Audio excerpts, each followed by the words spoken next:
Cómo ser libre de hábitos y pensamientos destructivos parte 3. La verdad libertadora del arrepentimiento. En el artículo anterior concluimos con una pregunta. ¿Cómo trata un creyente con el pecado, hábitos y pensamientos destructivos, luego de haber creído al mensaje del Evangelio? Como vimos en los artículos anteriores, el concepto sobre el arrepentimiento se inventó inicialmente como un detergente contra el pecado, basado en la mentalidad de que, si es difícil ganarse el perdón, las personas pecarán menos. No hay que ser un genio para saber que esto nunca trabajó. El fundamento de una vida victoriosa no son métodos, fórmulas y pagos, sino una verdadera metanoia, un verdadero arrepentimiento, pero muy diferente a lo que comúnmente se entiende como arrepentimiento. Una de las deficiencias del viejo pacto es que era un continuo recordar del pecado. Esto significaba que los adoradores nunca disfrutaban de una comunión en la cual sus conciencias no le acusaran. Hebreos 10, 1, 3. Porque la ley, teniendo la sombra de los bienes venideros, no la imagen misma de las cosas, nunca puede, por los mismos sacrificios que se ofrecen continuamente cada año, hacer perfectos a los que se acercan. De otra manera cesarían de ofrecerse, pues los que tributan este culto, limpios una vez, no tendrían ya más conciencia de pecado. Pero en estos sacrificios cada año se hace memoria de los pecados. Aun si alguien traía un sacrificio para expiar el pecado, todavía tenían la conciencia de la realidad que no pasaría mucho tiempo hasta que otro sacrificio fuera necesario, sus conciencias nunca fueron perfeccionadas. Muchas doctrinas simplemente han reemplazado los sacrificios de animales con actividades de arrepentimiento y confesión, lo cual no es un gran avance al viejo pacto porque lo que hace es mantener el recuerdo del pecado. La ley nunca fue dada para perfeccionar al que la obedecía, era solo una sombra que anunciaba y un ayo que apuntaba a un mejor y más excelente sacrificio. Si algo hubiera perfeccionado la ley, los sacrificios hubieran sido innecesarios y nadie hubiera tenido conciencia de pecado. Imagínate, cada vez que se ofrecía un sacrificio había un recuerdo de los pecados. Esto sucedía porque era imposible que la sangre de toros y machos cabríos quitaran el pecado. Pero, y este es un pero glorioso, el que entró al mundo ofreció un solo sacrificio para siempre, se sentó a la diestra del Padre y con esa ofrenda perfeccionó para siempre a los que habían de ser santificados. Hebreos 10, 4, 7. Porque la sangre de los toros y de los machos cabríos no puede quitar los pecados.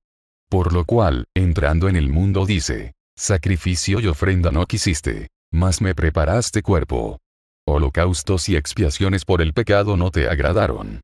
Entonces dije, he aquí que vengo, oh Dios, para hacer tu voluntad, como en el rollo del libro está escrito de mí. Hebreos 10, 12. Pero Cristo, habiendo ofrecido una vez para siempre un solo sacrificio por los pecados, se ha sentado a la diestra de Dios. Hebreos 10, 14. Porque con una sola ofrenda hizo perfectos para siempre a los santificados. El plan de Dios era tan perfecto que lo diseñó de tal manera, que el pecado sería tratado de una manera final y completa, al punto que no volvería a ser una interrupción en su comunión con los seres humanos. En vez de múltiples sacrificios, muchos recordatorios sobre el pecado, y un ciclo interminable de pecado y confesión, este plan estaría centrado en tres cosas. 1. Un hombre. 2. Un sacrificio. 3. Un solo evento. En este hombre, Jesucristo, en este solo evento, todos los pecados de la humanidad cometidos en todos los tiempos serían tratados con tal finalidad que Dios nunca volvería a recordar el pecado otra vez. Hebreos 10, 17 añade, y nunca más me acordaré de sus pecados y transgresiones. Es en el entendimiento de la obra perfecta y completa de la cruz, y la manera en cómo fuimos incluidos en ella, que descubrimos que hemos tenido una clara ruptura con el pecado y que podemos vivir con el gozo de una limpia conciencia. Romanos 6, 10, 11. Porque en cuanto murió, al pecado murió una vez por todas. Mas en cuanto vive, para Dios vive. Así también vosotros consideraos muertos al pecado, pero vivos para Dios en Cristo Jesús, Señor nuestro. Muchos creyentes han sido enseñados que la vida cristiana es un continuo intento de morir al pecado.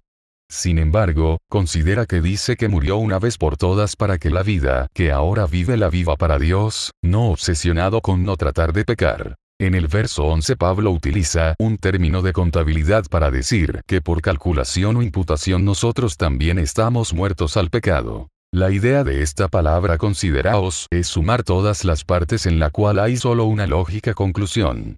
Cuando él murió el viejo hombre también murió con él. Pablo también dice que cuando él murió, entonces todos murieron con él. La implicación de esto es trascendental para una vida victoriosa y ser libre de hábitos y pensamientos destructivos. Tú no puedes morir al pecado por medio de tus propios esfuerzos y disciplina.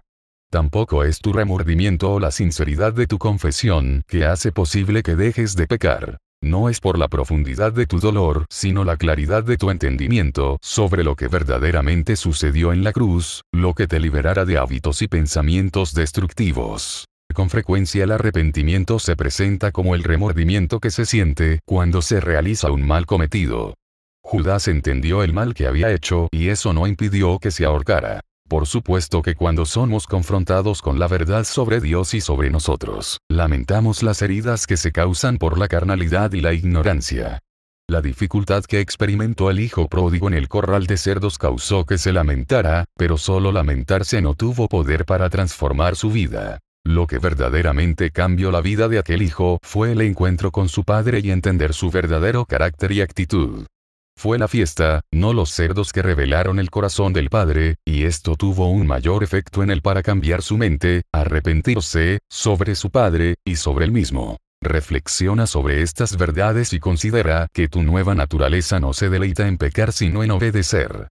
Por ahora esto es suficiente. En el próximo artículo trataremos el tema de la confesión. Tómate unos minutos y medita sobre los textos que consideramos en este artículo y permite que la verdad te dé claridad en el entendimiento para que experimentes una verdadera metanoia, arrepentimiento. Nunca olvides que lo que te libera es la verdad de Cristo, no la opinión o experiencia de los predicadores.